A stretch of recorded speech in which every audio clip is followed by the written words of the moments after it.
Di kesempatan kali ini, kami mempunyai cerita yang pastinya akan membuat teman-teman semua akan merinding.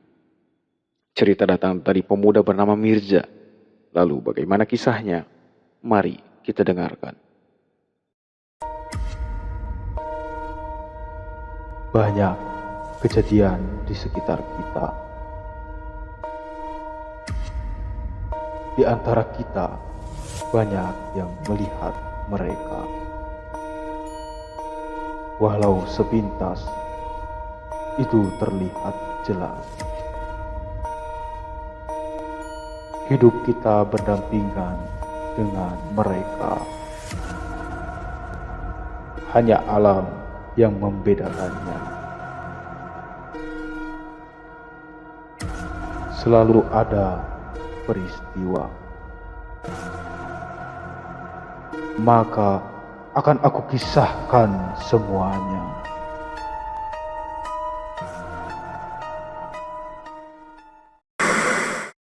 Kisah ini diawali dengan seorang pemuda bernama Mirza yang tinggal di kampung di mana ia dilahirkan di sana.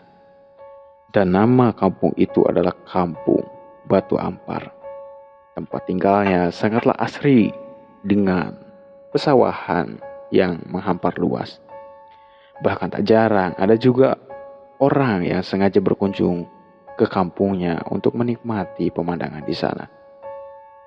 Namun, ada sebuah hutan yang membatasi antara kampung dan juga pesawahan yang biasa dijadikan tempat bertani semua warga.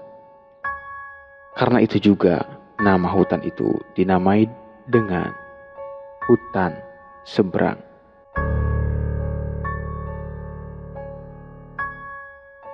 Ada larangan. Kalau ketika senja tiba, semua warga dilarang keras melewati hutan yang dianggap angker di malam hari itu. Sejak dulu, warga di sana selalu memberikan sebuah sesaji yang bertujuan supaya mereka terhindar dari malapetaka, gagal panen, dan dari gangguan demit. Semua yang dilakukan warga semata-mata hanya untuk keselamatan mereka. Karena mereka tahu hutan seberang tempatnya sarang demit. Namun di usia Mirza yang sudah menginjak 22 tahun, ia tidak terlalu mempercayai cerita itu. Yang ia tahu kalau cerita itu dibuat oleh orang tua di sana supaya anak-anak mereka tahu waktu dan segera pulang ke rumah. Beberapa warga di sana juga sudah mulai tidak terlalu menghiraukan hal itu. Karena di saat itu hanyalah tinggal para pemangku adat yang terus memberikan sesaji ke hutan seberang. Keseharian Mirza sehari-hari adalah hanya menolong kedua orang tuanya ke sawah. Orang tuanya mempunyai lahan padi yang harus dijaga serta dirawat. Tempat tinggal yang dimiliki Mirza terbilang cukup luas, mengingat ayah Mirza yang merupakan salah satu petani tersukses di kampung Batu Ampar. Satu hari Mirza berangkat untuk membantu ayahnya Pak Ridwan yang tengah berada di sawah untuk mengairi sawahnya. Sebelum berangkat, Mirza diberi bekal oleh ibunya yang bernama Bu Ani untuk makan bersama ayahnya. Pak Ridwan sebenarnya mempunyai watak yang kurang baik, bahkan warga sekitar juga tahu akan hal itu. Pak Ridwan selalu saja menggeser dan terus melebarkan petak sawahnya sampai memakan bagian dari hutan seberang. Tentu saja hal itu merupakan perbuatan yang kurang baik. Pak Ridwan selalu diingatkan oleh Mirza, karena bagaimanapun itu bukanlah lahan milik mereka.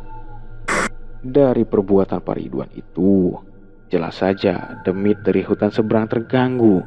Tapi salah satu sosok terkenal di sana yaitu Nini Darsi, yang merupakan kepala atau dipercayai oleh warga sekitar sebagai raja demit di sana, tidak akan tinggal diam ketika kaum mereka diusik.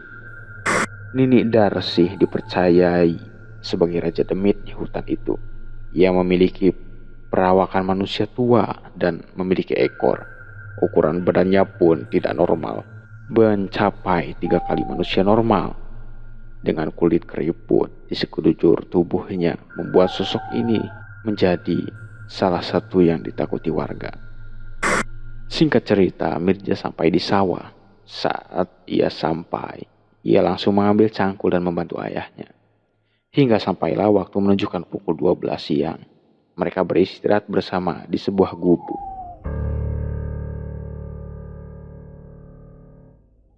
Lalu, bekal makanan yang dibawa Mirza pun dimakan bersama dengan ayahnya.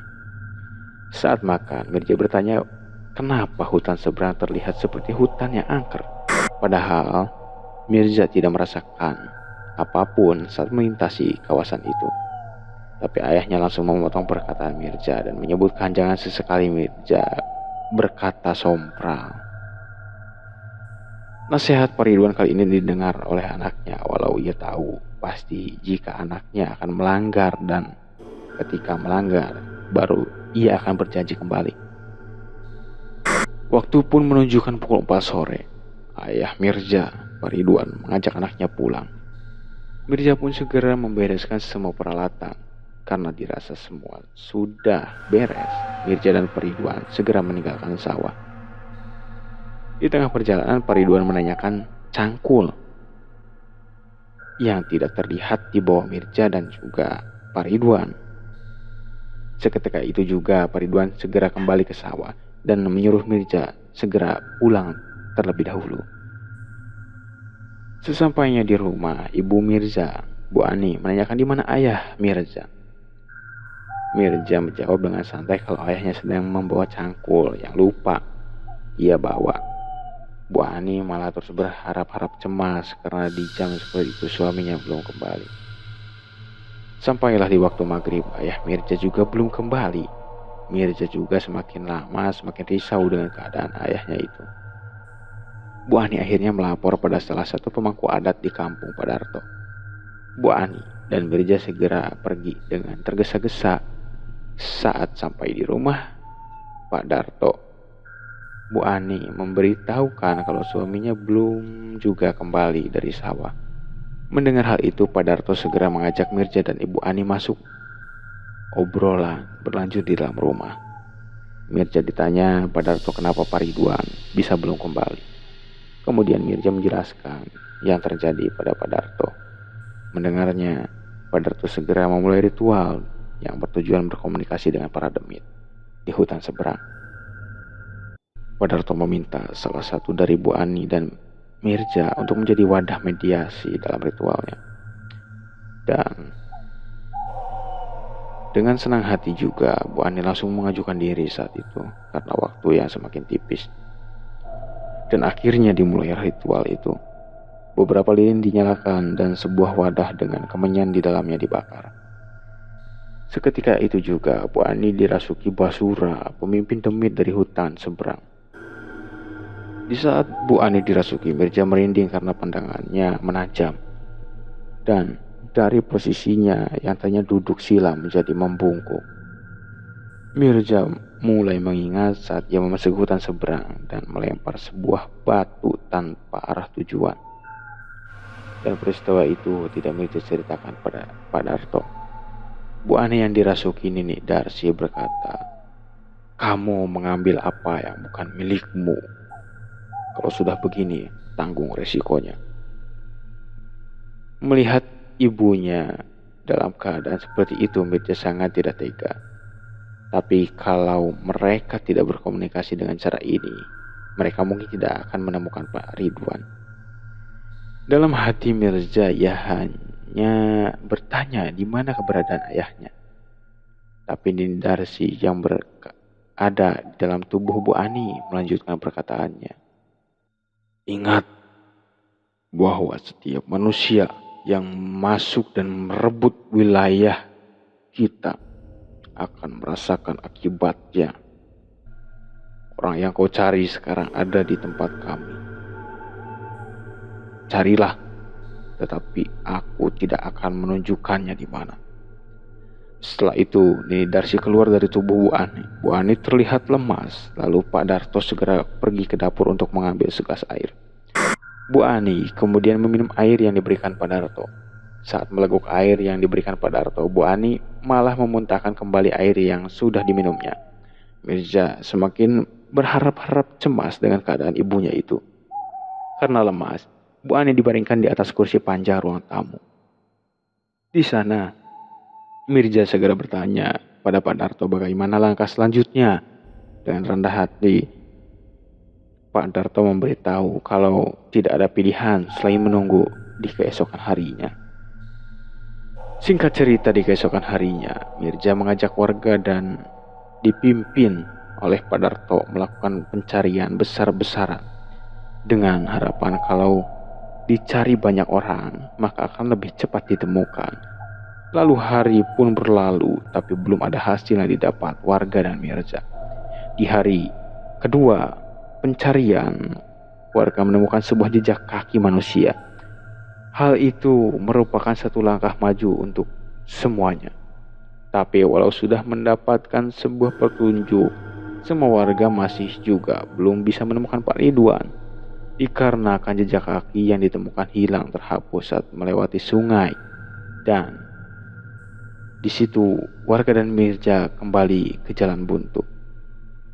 Di hari ketiga dan keempat pun belum ditemukan kembali petunjuk apapun. Dan sampailah di hari kelima, Mirza berjalan semakin dalam ke arah hutan. Tak berselang beberapa lama, Mirza menemukan sebuah cangkul yang tergeletak di atas tanah. Namun herannya ketika Mirza mengambil cangkul itu, ada bekas darah di bagian pegangan cangkul itu. Dan tiba-tiba ada sebuah aroma busuk tercium di sekitar Mirza. Ia keheranan dari mana asal bau yang menyengat itu. Sampailah ia mendengar suara derap kaki dari belakangnya. Terdengar suara derap kaki seperti orang pincang yang sedang berjalan. "Nah, itu cangkul Bapak," ucap orang yang berada di kegelapan itu. Saat Mirza menoleh, terlihat sosok yang sangat ia kenal, yaitu ayahnya. Namun keadaan ayahnya itu tidak seperti manusia normal pada umumnya. Mukanya terdapat bekas darah dan belatung dari kulit serta mata yang hanya berwarna putih tanpa adanya pupil. Baju yang compang-camping. Melihat keadaan ayahnya seperti itu, Mirza tidak bisa apa-apa. Tubuhnya semakin lemas ketika ayahnya semakin mendekat. Dalam hatinya ia ragu ketika ingin kabur karena selama 5 hari lamanya mereka mencari Pak Ridwan. Namun tidak lucu jika ketika Mirza sudah menemukan malah lari. Dengan berjalan perlahan, Pak Ridwan mengambil cangkul yang berada di dekat Mirza. Tubuh Mirza sudah mati rasa. Ia pasrah dengan keadaannya. Pak Ridwan mengambil cangkulnya dan hendak mengayunkan cangkul yang ia bawa ke arah Mirza. Tapi saat itu akan terjadi. Padarto datang dengan mengacungkan keris yang ia bawa. Seketika Pak Ridwan langsung mundur sedikit demi sedikit. "Maaf Mirza, bapakmu sudah bukan lagi manusia, tapi sudah jadi bagian demi hutang seberang," ucap Padarto. Mirza berusaha berteriak menyadarkan Pak Ridwan, tapi hal itu merupakan hal yang sia-sia karena Pak Ridwan bukanlah seorang manusia lagi. Namun saat itu datanglah sosok Nini Darsi. Dia hanya terdiam tanpa berucap sepatah kata apapun. Padarto lama-kelamaan semakin kewalahan karena Pak Ridwan juga terus berusaha maju. Karena tidak tahu apa yang harus dilakukan, Mirza berjalan menuju arah Nini Darsi. Dia memohon pada Nini Darsi untuk melepaskan ayahnya. Tapi sosok Nini Darsi tidak menghiraukan apa yang dilakukan Mirza. Padarto juga semakin terpojok walaupun ia sudah mengajukan keris yang menjadi senjata andalan miliknya selama ini. Pada akhirnya Padarto terjungkal. Pak Ridwan hendak menewaskan Padarto dengan mengacungkan cangkulnya. Melihat hal itu, Mirza memohon kembali pada Nini Darsi dan berjanji kalau ia tidak akan mengganggu dan mengambil hak yang bukan miliknya lagi. Segala yang ia punya akan ia kembalikan kepada hutan seberang. Lalu seketika itu juga Nini Darsi menghantamkan tongkat yang ia bawa ke tanah. Pak Ridwan berhenti bergerak. Entah kenapa sepertinya Pak Ridwan sangat menurut pada Nini Darsi. "Kali ini tepatilah janjimu manusia. Kuburkan ia dengan baik," Seketika itulah Darsi hilang dari pandangan Mirza dan Pak Ridwan langsung tergeletak dengan keadaan tanpa nyawa. Setelah itu Pak Darto berteriak dan para warga segera berdatangan karena mendengar suara Mirza. Warga melihat keadaan Pak Ridwan yang sangat mengenaskan. Lalu saat itu juga mereka tidak berpikir panjang dan membawa jasad Pak Ridwan keluar hutan seberang. Bu Ane yang melihat jasad suaminya dengan keadaan yang begitu mengenaskan, ia menangis jadi-jadinya. Di saat itu juga jasad Pak Ridwan dikebumikan. Hari itu menjadi hari paling menyedihkan dalam hidup Mirza. Sebuah dongeng masa kecil yang menjadi nyata dialami oleh dirinya. Di hari itu juga Mirza berjanji tidak akan berbuat seperti ayahnya yang mengambil hak orang lain tanpa izin dan bersikap lebih baik dengan warga dan lingkungan sekitar. Tetapi sosok Nini Darsi, sang demit hutan seberang, terus menjadi sosok yang membuat warga hati-hati dan menjaga sikap di hutan seberang itu. Dan itulah kisah Mirza, kisah dongeng yang menjadi hidup. Terus dukung Ucatan Astral agar cerita-cerita menarik dapat selalu tersaji untuk Anda.